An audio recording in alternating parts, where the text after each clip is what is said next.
The morning after the trial, Leo woke in a bedroom that was larger than his entire apartment had been.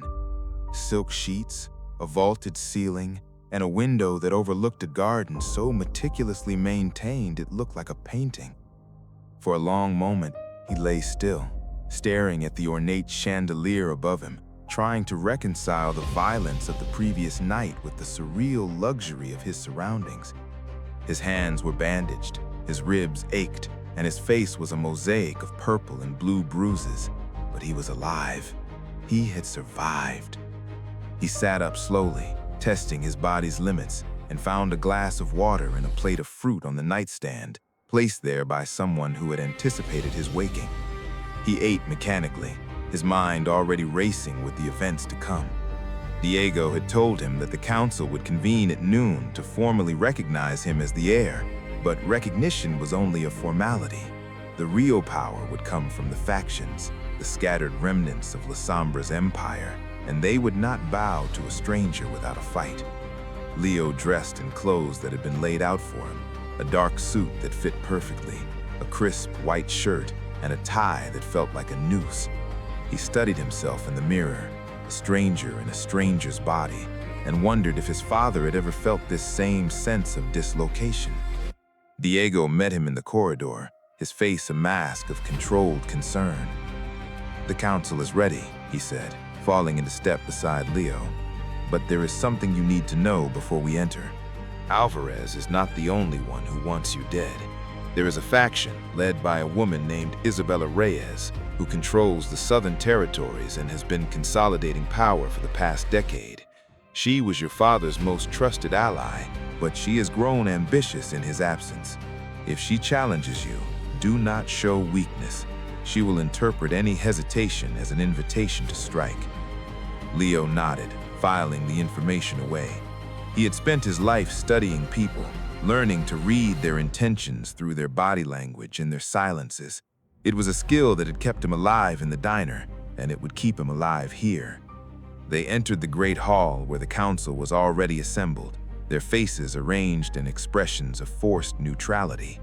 Alvarez sat at the head of the table, his eyes fixed on Leo with a predatory stillness. Beside him, a woman with sharp features and dark, intelligent eyes studied Leo with an intensity that made his skin prickle. Isabella Reyes. She was older than he had expected, perhaps in her 50s, with silver-streaked hair pulled back in a severe bun and hands that were elegant but calloused. She rose as he approached, her voice smooth and measured. "So, you are the prodigal son. I have heard a great deal about you, Leonardo. The trial was impressive, but trials are theater. The real question is whether you can lead." Leo met her gaze, refusing to flinch. "I did not come here to prove myself to you. I came here to claim what is mine. If you have concerns about my leadership, you are welcome to voice them now." Isabella's lips curved into a smile that did not reach her eyes. "I have no concerns about your leadership, Leonardo. I have concerns about your loyalty. You grew up outside this world, among ordinary people who would never understand what we do. How can we trust that you will not betray us to the first law enforcement officer who offers you a deal?" The question hung in the air, a challenge that demanded a response. Leo felt the weight of the council's stares, the subtle shifts of their bodies as they leaned forward to hear his answer. He thought about his parents, the ones who had raised him, who had died to protect him. He thought about the life they had given him, a life of anonymity and safety, a life that had been stolen by the very people now sitting in judgment of him. "I am not loyal to La Sombra because it is my birthright," he said, his voice steady. "I am loyal to it because the people who took my parents' lives are still out there, and I will not rest until they are held accountable. If that means leading this organization, then so be it. But do not mistake my ambition for weakness. I will do what is necessary, and I will not hesitate." The council fell silent, their eyes shifting from Leo to Isabella, waiting for her response. She studied him for a long moment, her expression unreadable, and then she inclined her head slightly, a gesture of acknowledgement. "You have your father's fire. she said, her voice softer now. "That is both a blessing and a curse. I will not challenge your claim today, Leonardo, but I will be watching, and if you stumble, I will not catch you." She sat down, and Alvarez took that as his cue to proceed. He rose and addressed the council with the cadence of a man who had performed this ritual many times. "By the laws of La Sombra, the legitimate heir has presented himself and survived the trial. I propose that we recognize Leonardo Vasquez as the sole leader of this organization, with all the rights and responsibilities that entails." The vote was unanimous, but Leo could see the reluctance in their eyes, the calculations running behind their masks of compliance. He was the heir, but he was also a stranger, and trust was a currency that had to be earned drop by drop. The formalities concluded, and Leo was led to his father's former office, a spacious room lined with bookshelves and dominated by a massive mahogany desk. On the desk, a single photograph stood in a silver frame. A man who looked remarkably like Leo, standing beside a woman with kind eyes and a gentle smile. His parents, the ones who had died to protect him. He picked up the photograph, his fingers tracing the edges of the frame, and felt a lump form in his throat. He had never known them, not really, but the photograph was a bridge across the years, a connection to a past that had been stolen from him. Diego entered the room, his footsteps soft on the thick carpet. "That was taken a month before your birth. Your father was already preparing for the worst. He knew that his enemies were closing in, and he wanted to make sure you had something to remember him by." Leo set the photograph down carefully, as if it were made of glass. "The people who killed him? Are they still alive?" Diego nodded, his expression hardening. "Some of them, the ones who orchestrated the assassination, are still in power, scattered across the country. They are the ones who will try to destroy you because they know that you are a threat to their control. But they are patient, and they will wait for the right moment." Over the next few weeks, Leo immersed himself in the machinery of La Sombra, learning its intricacies with the same diligence he had applied to his studies.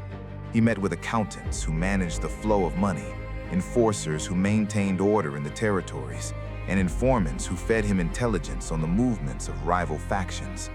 The learning curve was brutal, and more than once he felt like a fraud, a student playing at being a king. But he did not give up. He was driven by a purpose that transcended ambition. He needed to find the people who had killed his parents, and he needed them to pay. The lead came from an unexpected source, a low-level informant who had been arrested on a minor charge and offered to trade information for his freedom. The informant claimed to have documents that linked Alvarez to the assassination, evidence that the council leader had been the mastermind behind the plot. Leo did not know if the informant was telling the truth or setting a trap, but he could not afford to ignore the possibility.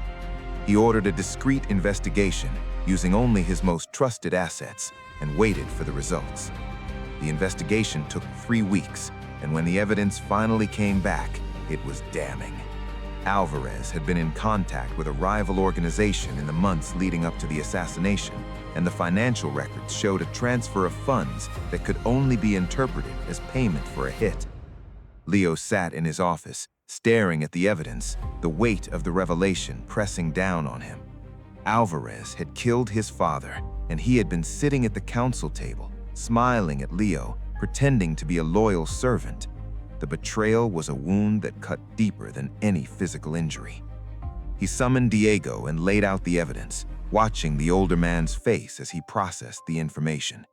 Diego's expression shifted from shock to cold fury, and then to a grim determination. "This is not just about your father," he said, his voice low and dangerous. "This is about the entire organization. If Alvarez is a traitor, then everything we have built is at risk. We need to move quickly, and we need to be decisive." Leo nodded, the plan forming in his mind like a blade being sharpened. He would call a council meeting, present the evidence, and demand that Alvarez be held accountable. But he knew that Alvarez would not go quietly, and that the meeting would be a bloodbath. He had to be prepared for every possibility. The council meeting was scheduled for the following evening, and Leo spent the intervening hours preparing. He rehearsed his arguments, studied the evidence until he could recite it from memory, and positioned his loyalists around the estate to ensure that Alvarez could not escape. When the moment came, he stood before the council, the evidence in his hands, and delivered his accusation with a calmness that surprised even him. Alvarez, you are charged with conspiracy to murder my father, the previous leader of La Sombra. The evidence is incontrovertible, and I demand that you answer for your crimes. The room erupted in chaos, accusations flying, weapons drawn, and for a moment it seemed that the entire organization would tear itself apart. But Leo stood his ground, his voice cutting through the noise like a blade. Enough. This is not a debate. This is a judgment. Alvarez, you have betrayed us all, and your treachery will be punished. Alvarez's face contorted with rage, and he lunged at Leo, a knife appearing in his hand as if by magic.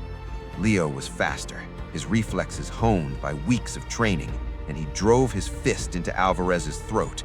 The older man crumpled to the floor, gasping for air, and Leo stood over him, his eyes blazing with a fire that had been kindled by years of grief and rage. The council watched in stunned silence as Leo delivered his verdict. You are stripped of your rank, your power, and your life.